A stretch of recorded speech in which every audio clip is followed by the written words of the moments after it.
All right, next up are measures of spread. So similar to our measures of center, we're going to talk about three major types of measures of spread or measures of dispersion. So the first one is our range.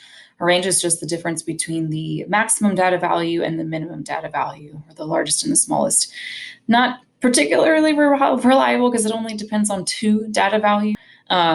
While the one-var stats does not give you the actual range, it will list out for you the maximum value and the minimum value so that you can just easily subtract them yourself.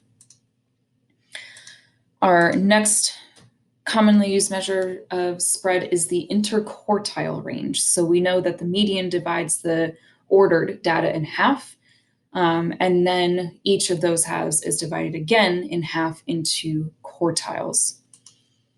The middle value of the lower half is called the lower quartile, or the 25th percentile, or just Q1.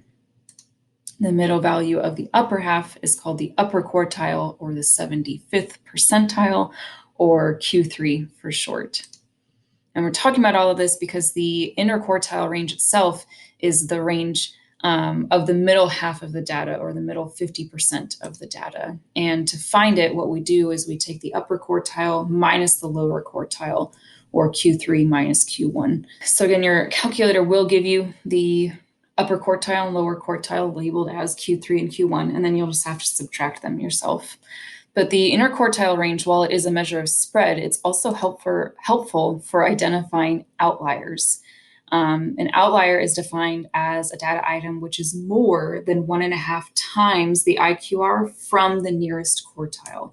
And what that means is data outside of this range, when you take the lower quartile minus the 1.5 times the IQR to the upper quartile plus 1.5 times the IQR, that's going to take that kind of middle 50% of the data from the IQR and expand it. And anything beyond that range is going to be considered an outlier. And we will do an example with that when we get into our last example today.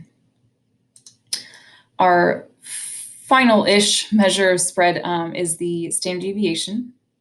And the standard deviation is the most widely used measure of spread because it uses all the data values. The IQR and the range only use really two different data values, versus the standard deviation uses all of them.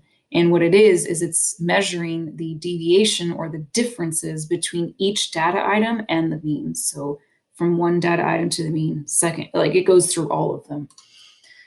And that's why, like I said, it's considered better than the range or the IQR. In your calculator, which again, you can definitely use, you are looking for the lowercase sigma. So it'll be the fifth thing down from the top of the one-var stats menu. So you're looking for this lowercase sigma, and that'll get you your standard deviation.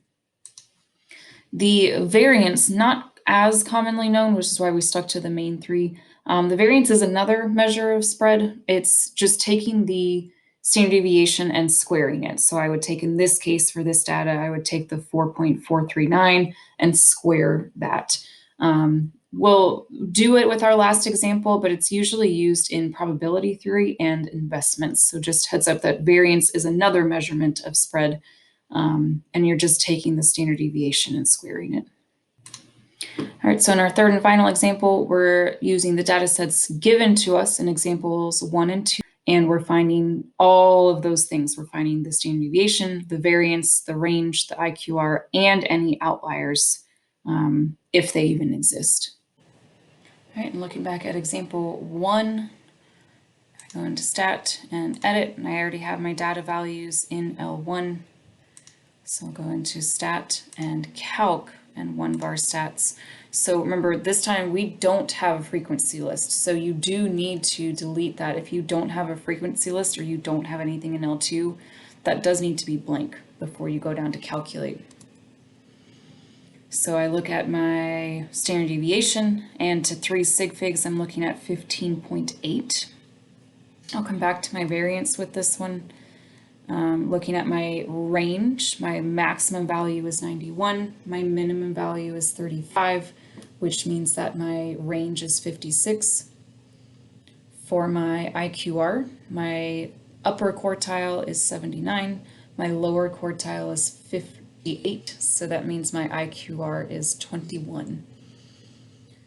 And then my variance, remember my variance is just my standard deviation squared. So if I take, and this is kind of where we get a little lenient, I can either take the 15.8 that I wrote down as my standard deviation to 3 sig figs, or I can take a more exact value, the 15.7661 at least, and square that. And it is for this one going to give me two different answers. So let me show you that. If I take my 15.7661 and square it, I get 248.56, or to 3 sig figs 249, versus if I take 15.8 and square that, I'm getting 249.6, so to 3 sig figs, well, to really 2 sig figs, it's 250. So we're going to have to be kind of lenient on this because it depends on, did you take more exact value or did you just take what you wrote down for the standard deviation? So for this case, we would take either the 249 or 250. Or, if you want to give more exact values, that's fine too. But thinking about 3 sig figs, either 249 or 250. See if there are any outliers. Again, we're looking for data outside of this other range, this other type of range.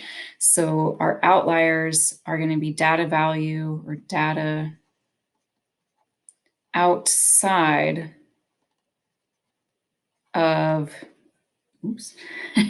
of this range. So to find the range that we're looking for, we're going to take 1.5 times the IQR, so 1.5 times 21, which is 31.5. And we're going to say Q1, which was the 58, minus the 31.5. So it's lower quartile minus 1.5 times the IQR through to the upper quartile, 79, plus that 1.5 times IQR, the 31.5 again. So we're looking at a window of 26.5 to 110.5. So what we would want to do is look at all of those data values we were originally given, all 14 values, and look to see, are there any data values that are smaller than 26.5 or larger than 110.5? If there are, whatever those values are would be considered outliers. In this case, though, there are no values that lie without or outside of that range. So we would say no outliers. And so looking back to example 2, I've put in my data values back into my L1 and my L2, because remember this one had the frequency list, stat, calc, and 1 var stats, making sure that you have L2 as your frequency list. This shows me that my standard deviation this time is just a 1. There's no decimal points or no numbers after the decimal point. If you wanted to, since we kind of try to ingrain 3 sig figs into you, you can say 1.00, but because there's no rounding involved here, we can just straight up say that it's a 1. Finding my variance, 1 squared is still just a 1. Looking at my range, my maximum value is a 27 minus my minimum value, which is 23. So that means my range is just 4. Looking at my IQR, 26 is my upper quartile, 24.5 is my lower quartile, which means that my range is 1.5. All right, so looking at those outliers again, I'm going to do 1.5 times my IQR, which is 1.5, and looking at 2.25. So again, creating my kind of range to look at my outliers. I'll do my lower quartile, so 24.5 minus that value, 2.25, through to my upper quartile, 26, plus that 2.25. Oops. So anything, I did it here too. Anything beyond this range of 22.25 through to 28.25 would be considered an outlier. My lowest data value in this set was 23. My highest was 27, both of which, again, are within that range. So I, again, have no outliers.